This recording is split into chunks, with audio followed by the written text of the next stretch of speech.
Mendorong pertanian yang produktif dan ramah lingkungan, dilakukan Pemkab Banyuasin bersama World Agroforestry dengan mengembangkan pertanian ramah lingkungan di Desa Daya Kesuma, Kecamatan Muara Sugihan, Kabupaten Banyuasin.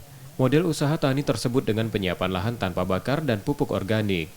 Tahapan diawali penanaman jagung di lahan gambut seluas 3 hektar Juni lalu. 1,5 hektar lahan mendapat perlakuan khusus seperti pemilihan bibit unggul, pemupukan berbahan organik, kimia, dan campuran keduanya. 1,5 hektar lainnya mengikuti praktik pertanian konvensional. Setelah jagung, dilanjutkan penanaman padi sampai Maret 2023. Proses yang telah berjalan dievaluasi melihat efektivitas model usaha tani ramah lingkungan yang bisa dicontoh petani. Praktek penggunaan pupuk organik yang seperti apa yang mesti mereka aplikasikan di lahan mereka. Ya, seperti itu.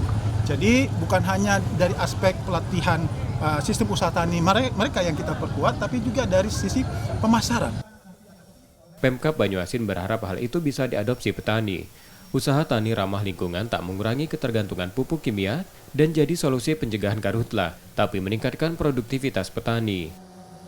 Dengan harapan nantinya ada pembanding apabila memang dengan menggunakan pupuk organik ini bisa terlaksana dengan baik, berarti bisa mengurangi biaya produksi daripada petani karena pupuk organik ini lebih murah dan mudah didapat. Model usaha ini sekaligus meningkatkan kesejahteraan petani. M. Rizky Nurmizan, Kompas TV, Palembang, Sumatera Selatan.